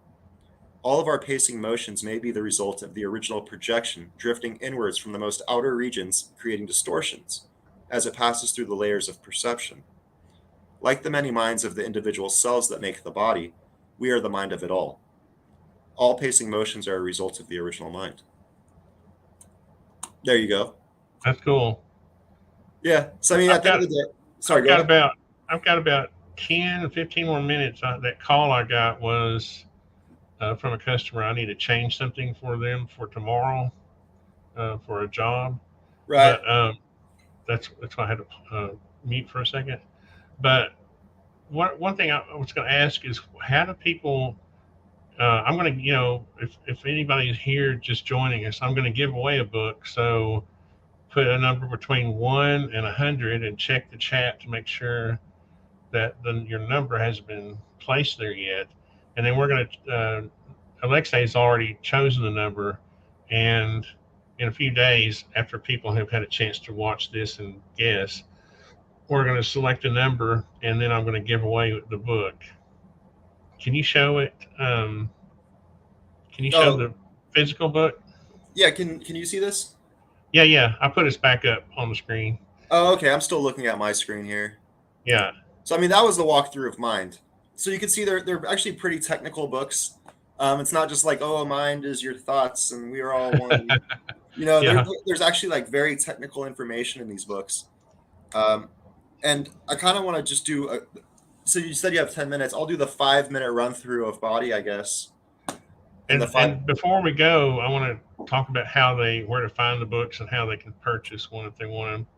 I think they Okay. would make cool Christmas gifts myself. Yeah, definitely. If you're in that. I'm gonna buy a couple and give one away, and then I'm gonna get a couple for Christmas presents. Awesome. Yeah. I mean, they're on my website, luciuslabs.com. Okay. Yeah. I just want to get that out there No, I before people appreciate got that. it. Yeah, I appreciate Yeah. that. Let me do a 2 minute run through of body. Can No, we do go that? ahead. Yeah, yeah. All No, right. I just meant for people who might have joined us just now. Sounds good. Sounds good. Do you want to pull up body real quick? Yeah, yeah. Let me bring that back. Oops, wrong button. Sorry. There we go. I'll do a very, very quick run through of it. There we go. Yeah, but basically this. So here's body, the mind spaceship. I'm just going to scroll down and somewhat babble. Not necessarily babble, but you know what I'm saying. At first it says what came first, the chicken or the egg, or conscious fields and then the body. Then we see that it's kind of an obvious statement. Conscious fields existed before the human body ever evolved. Like we have sound, touch, taste, and smell from evolving on the earth. We have the sense of vision from evolving around the sun. We have our experience of time from evolving within this black hole. And so we basically say there's a spectrum of sound, there's a spectrum of light. Well, hey, there's actually also a spectrum of consciousness. And so you could say that when the universe first collided with time, that it fractaled out into the spectrum of experiences. And so we have that infinite body of rotation we were talking about earlier. We talk about the the conscious orbit here. We also mentioned that, an orbit within time. But so this is where body gets really interesting to me. It's like matter within the vortex. So it's all an overlapping of one half past and one half future. And so you could say if we're orbiting to the left here, you need to think of relative motions and accelerations. We're actually accelerating towards the center. We're orbiting to the left. So matter in the future is being crunched to you from the center of time, this raw fluid of creation. And the fluid of creation on the outside is actually being stretched away, creating light. That's our future, is this half. But then in the past, our 4D past is this half, where this energy needs to return back to normal as we perceive it. Our perceptions are being stretched and crunched as we orbit through the center of time. And so matter from below returns as light from above. Light from below returns as matter from above. We have a consciousness perceiving a field of energy. It might take you really got to think about it. And so what we end up getting is this, where we have one half past, one half future overlapping to create a now moment that then creates all of our experiences. So matter comes from the crunching of this fluid. Light comes from the stretching of this fluid. And you could say that sound comes from the differences of the tangential. So you could see that these were matter and light basically have to do with inward and outward. You could say that sound has to do with tangential. Is the easiest way to think of that. Because right here you basically see that, let's go to this one. D1 is not equal to D2. And that's the diameters of these rings. And that's because in the future, things are getting crunched. In the past, things are getting stretched. So basically, D1 does not equal D2. The change in vibration, essentially, between past and future makes a sound. And the frequency of this sound is directly related to the distance from the center of time. So basically, you get matter and light from the crunching and stretching of the fluid, but then you get vibrations of that through the perception of it as we move forward. So matter, light, and sound all coming from the vortex. One motion through one fluid creating all experiences. And then we go into habitats of body. We talk about aligning the body with natural conscious fields. Or do we align our body to the conscious fields, or do we align consciousness to our bodies? There's a big difference. For example, if you connect to the sun, earth, and moon, now you've actually connected to the natural conscious fields that exist within time. Whereas if you basically are stuck in a fractal of your own delusion, you're forcing consciousness to connect to your body. And so there's a big difference in health. Essentially, a healthy body is connected to the conscious fields. An unhealthy body tries to force conscious fields to connect to their own wills and wants. It has to do with the spirit of your creation. And so in order to be the healthiest body possible, you need to be in your golden spot, where that faucet of creation naturally pours in onto you, instead of trying to stretch it to reach your body. So that goes into laminar flows of space, the many bodies of you, magnetic bodies, because all of this is being manifested from one half past, one half future. And so when you think of a magnetic field, they like to draw this. Well, this is actually one half past and one half future overlapping. And it's not necessarily past and future, it's more less dense realm, denser realms. I can relate to that better. Yeah. Right, you get what I'm saying, right? And you have crunching and stretching of space-time, yeah. which create these magnetic fields. That helps me get past the now bias. And then basically we just talk about experiencing alternate dimensions, how through our postures we create distortions, and you could either be experiencing a less dense dimension or a denser dimension. And then we talk about the human body, the heartbeat, the breath of the human body, how that relates to the rotation of the earth. Because it's really challenging to understand, but the physical is manifested from this vortex. And so all physical relationships are secondary to the greatest vortex of all moments. And so the heartbeat is related to that same vortex we showed earlier. The conscious snapshot is related to that. The rotation of the earth. it's all related to that same vortex, the hydrogen atom itself, literally. Dan Winter does a great job describing how the hydrogen atom is related to that vortex. And so here we have a 25,920 year precessional cycle that's also related to that vortex. And so I'm just moving through this real quick because you said you have like 2 minutes. Yeah, So yeah. like, so basically we talk about the human breathes, the earth breathes, the sun and moon have a You know what's relation. interesting? I was doing some research a few years ago on, you know, literally mind, body, and spirit. That's funny. And the root word of spirit is a Latin word. What is it? Spiritus or something, which means breathe or wind. It was, I guess, it was multiple. You know, the way it was translated or interpreted. I Yeah, thought that was interesting. I was just paying attention to what you just said about breathing, the breath, and the yeah, it's really fascinating, and how there end up being pretty common numbers that come out of it. For example, 108, 432, 864. I could go. We can go into that, but that's maybe for another day. Um, but so here we have. So at the end of the day, we realize that both mind and body are being manifested from this primary vortex of creation. And so spirit basically just talks about this vortex of creation. And we talk about the precession of the earth, which is that 25,920 year cycle. And we relate it directly to the tidally locked fluids of the fifth dimension, where every single conscious experience, or any, even the hydrogen atom itself, could have its four local spheres of influence creating it. Those spheres that we were talking about earlier, that model you're making, that applies to the human heartbeat, or it applies to the manifestation of hydrogen, it applies to the human breath, the circadian rhythm, and also the precessional cycle of the earth. And one thing to note is that right here we have the 24-hour day right here coming around. And what we did was we related that to the circadian rhythm, right? So that's wrapping around here. But then we also related that to the ages of the zodiac. But what's more accurate is the precessional yugas of Hindu cosmology. And what you see is that they have sat in and sat out that last for, and they literally call them sat in, sat out.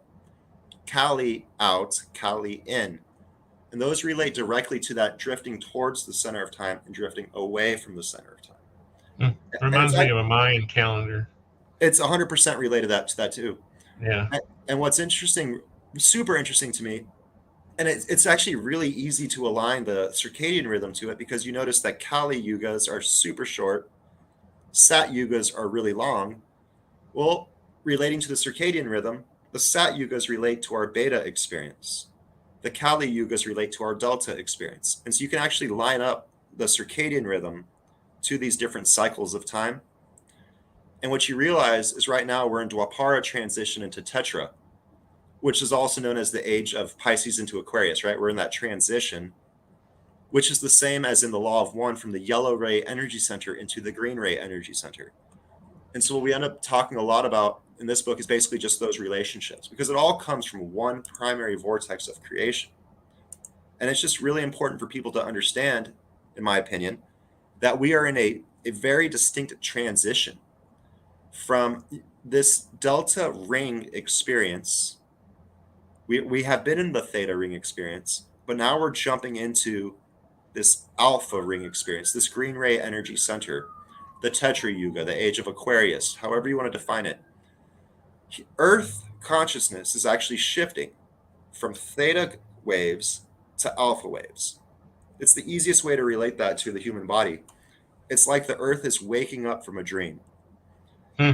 And we all have our delusions that we hold. And so, based off of the postures that we've taken in mind, body, spirit, is what kind of experience you're going to have during this transition. Because people that are far away from their zero are going to have a really hard time breaking through this barrier. And so essentially, all of our delusions melt as we break through into this new field of earth harmony. And what's even more interesting is like, I put them all up here. is that when we built the megalithic structures, that was about 12,000 years ago. And so going back to the wheel real quick, that was when we were in the Sat Yugas. We built the Great Pyramids. We built all the megalithic structures. Then a big flood basically happens. And then we went into our, Jesus was born like right here kind of thing. Hmm. Now we're 2,000 years later right here. Um, it's really interesting how It is interesting. the Yeah. cycles of earth harmony relate to human consciousness, but not necessarily human consciousness, but how humans interact on the earth. And that's why earlier when you were saying that everything's a physical manifestation, that's because we've been living in Kali Yuga and Dwapara Yuga for the last like 10,000 years, but we're in transition into Tetra and Sati Yugas, which means that I think people are going to become a lot more aware of, you could say, the spirit is the easiest way to put it. And so then that basically just says, hey, at the end of the day, tohu vavohu, have a great life. The Buddha. I didn't. Huh. I have That's a good friend, interesting. and he learns from a descendant of the Baal Shem Tov, and basically he was like, what that sounds like to me is tohu vavohu, and I was like, what's that? And so I looked it up, and I was like, that's tohu vavohu. Yeah, that's exactly what it. I checked out a website today that was very interesting.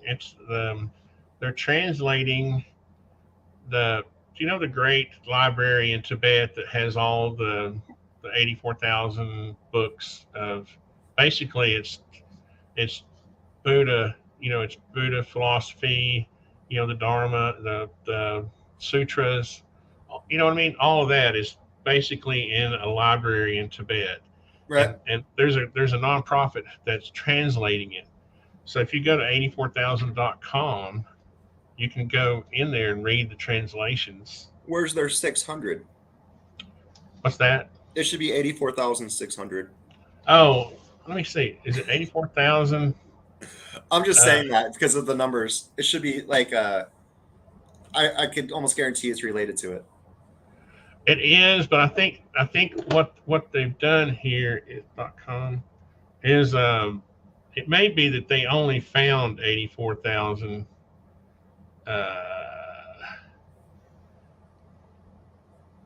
Well, that's how many what is it? Heartbeats we have in a day.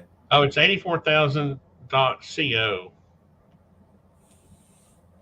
One Um, heartbeat is, yeah, I think that's about right actually, yeah. yeah, and anyway, if I had time, I'd go over the website. But just I thought that was interesting. Check it. It's neat to get. You can see the actual images of the original Sanskrit along with the English translation, and someone's narrating. They have a monk chanting Yeah. the That's the number of heartbeats in a day. huh. That's the That's number of heartbeats because you do one heartbeat a minute or a second, so 60 seconds times 60 minutes. So 3,600 heartbeats in an times hour 24. times 24, 864. Uh-oh. There Yeah, you see. go. Oh, you said 84,000. Well, again, this is just how many of the books they found that they have counted in the library. It may not be an accurate count, Right. It relates to the but 432, the 108, the 864. I, Yeah. I've always been fascinated by old libraries. Like I love old books. I have a collection in my storage that I can't fit it all in my tiny shack, but um, I just love old books and old text and old manuscripts. It's just awesome, and to see something like that, it's kind of like if we had pictures of the great Library of Alexandria, you know, or something like that. It would be that kind of amazing. To me, it would Unfortunately, be. my work will never be like that until 2,000 years from now. I've been thinking about actually making stainless steel versions. They To get won't like have a to dig stainless. yours up though. They'll just have a digital record. Um, That's what I want to do though, is make stainless steel versions and then they'll last. So thousands of years from now, people will find these stainless steel books and be like, what was this? you're gonna have to you're gonna have to chisel it in stone, Laser edge it. and lay it out on the I'm you just gonna know laser cut it. next to your is that aluminum? Your aluminum Lucius Labs. Oh, that's all stainless steel. It's stainless steel. Yeah, Yep. that makes the polished or It's just quarter-inch stainless steel. that's awesome. Yeah. But I huh, keep if somebody is just joining now, you gotta guess a number between.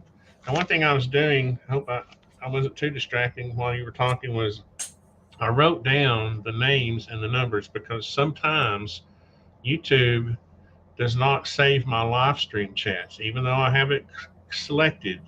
Sometimes I'll go back to our live streams and the live chat will be just zapped. So I have a record of the numbers. Let me get rid of these bots that are asking. maybe we should do a thing where we ask the people that have submitted an answer in the live stream to also just go back and comment on the not live version. Well, if for some reason they've already gone, I've got a Right. record of it. I wrote all their names down, and then I'll compare that to.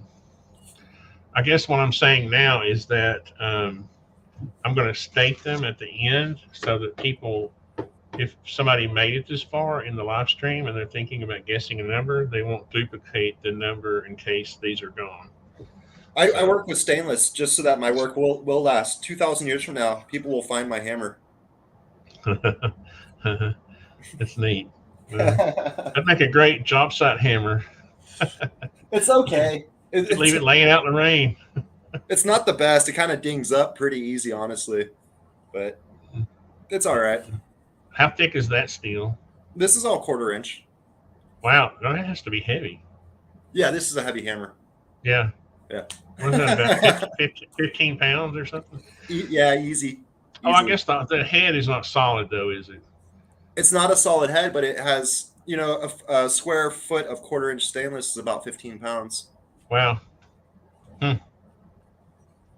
Yeah. See, John Dortch put it in DNA and just have it reborn every few years. Oh. Well, I hate to go, but No, I understand. You got one, stuff. You got to finish your work. one of my customers called me and said that I had to make some changes. They're going to start a foundation tomorrow, and I have to make some changes to one of their drawings and get it back to them. But this has been awesome, and again, so I'm going to state this so that if nothing else, a reference for me. John Dortch guest number 68, Tic Tac Guy number 55, Dr. Steve Brule 53, and Oof. the Mac Geek 65. Don't be giving any hints now. No The, hints. the Mac Guy 65. That way I can come back and look at the video, and if and I can place them in the comments if this goes away. It's like Price is Right, but I think we can go both ways. Like if they went over, it's still okay. Now, whoever's closest. Right. If somebody doesn't guess it, we'll give it to the closest. And also, you people, I'm not going to hunt you down. I'm just going to, because I don't have your email addresses. If I was doing a proper contest, I would have put a form on my website so I would have collected your email. But remember to come back and check when am I going to give it away? On Wednesday? What's today? Sunday? Yeah. Right Wednesday. before Thanksgiving, the day before Thanksgiving, I'll announce a winner, and I'll make a short video doing it. Yep. And we just went through it real quick. I mean, there's a lot of information in the books. I'm not going to lie. There's like a lot. It can be overwhelming. It's very dense with information. And if you're having a hard time with it, please read The Infinite Pool of Experience and Awareness or watch several of the videos I've done on that first. It'll probably help you guys understand. Like, yeah. I think what helps is if you just, even though you have a bias or you've learned certain things, just empty your mind and just read it as if, even if you read it as a novel or something like that, just read it and imagine it's the truth. It can be a fairy tale. For me, it's my truth. just no, I'm just saying because Yeah, no, I I get it. get these comments. Well, that's not true, or that's not. Don't when you read Moby Dick, do you think that the whale is real? No, it's a novel. So read it and absorb it, and you can. The reason I'm saying that is because you can understand it better if you remove your biases, whatever the plural is of bias, and then what you can do is if you're like me, when I was at a very young age, I started combining all these philosophies into my own sort of moral standard or my own philosophy. Definitely don't think it's real because I'm saying it. Think it's real because it's what's truth to you, right? Like I don't Right. think what anyone tells me is truth. At the end of the day, I only believe what I have discovered on my own through listening to that person, through listening to that person, listening to that person, and getting a general idea that's more, in my opinion, more accurate than a couple different, whatever. It's good to me. I like it. Yeah, and I have, I've obviously I've stated some of my bias to you before, like about uh, relativity and time and the now and all that, but I still don't criticize or say no, that's not true. Or what I try to do is try to figure out how it would fit into, right. How can I make it, And if it how doesn't can, fit in, it doesn't fit in. how can I It's make that it fit simple. into. Yeah. And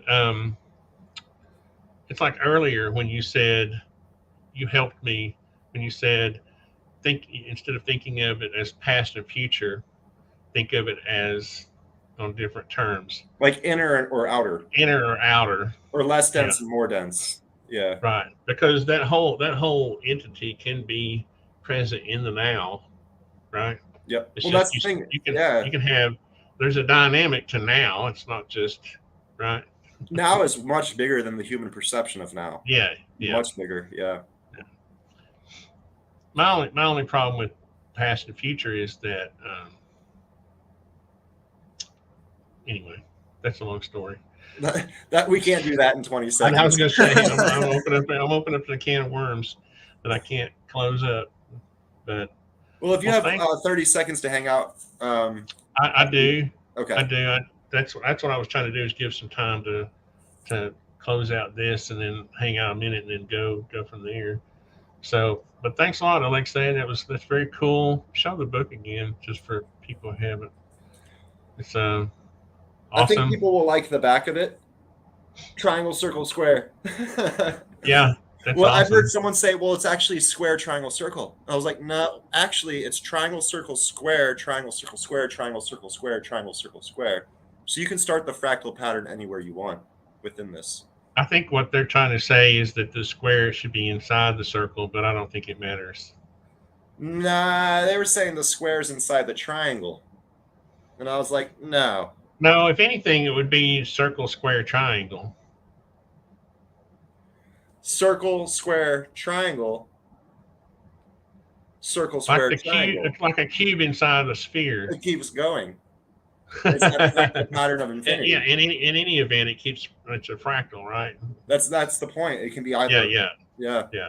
So, all right. Well, thanks again, and thanks all those who watched. If you made it this far, Yep. and looking out Wednesday. I may announce it on Twitter. Oh man, no, I can't announce it on Twitter. Okay, You so forgot your password? no, I was having this debate with this guy about gravity, and he was the whole silly thing of whether it's a force or not.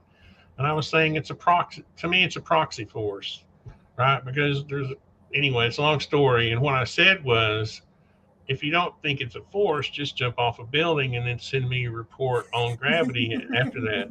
And Twitter blocked me. And I was like, it's an analogy. You gotta be careful with things I'm you say not to people. literally asking the guy to jump off a building. I'm using it as anyway. I'm using an absurdity to demonstrate something. And so they blocked me. Yeah. So anyway, it's okay because I don't need to be spending any time on Twitter anyway. Well, So people are very. I was gonna say like they just do whatever people tell them these days on the internet, and they believe everything they hear. So it's like, well, I don't think it's a force. Maybe I should go jump off of whatever. I'm just kidding. and I think what Uh, it is people they'll watch a video and then they'll grab onto semantics. Gravity's not a force. Well, okay, whatever. You that's know, one of the biggest problems is when people hold on to those semantics. yeah, You it's know, just semantics is all it is we've got to to come up me. with new words to define things because I people are mean, if afraid of the if word God. gravity can warp space time, right? How Okay, It's a so force of some it's sort. it's not a it's not a I call it a proxy force. You know, if it's not a force, it's a proxy force. Anyway, I believe it's a conscious force at this time. yeah. Anyway, this is why I can never end live streams. All right. Well, thanks. Thanks everybody out there, and thanks Alexei, and we will see you on the next time. I'm sitting here reading comments as I try to close out. So Maybe we can do like a short Wednesday or Thursday show or something like that to announce the winner. that's what I was thinking. Okay. Yeah, we'll come back and we'll give we'll just announce it the number on during that, and we'll give away, and hopefully these people will come back, and I can say, hey, send me your address, and Send me like your so. yeah, send me your address. Don't worry about it. All right, thanks. Yes, sir. Good.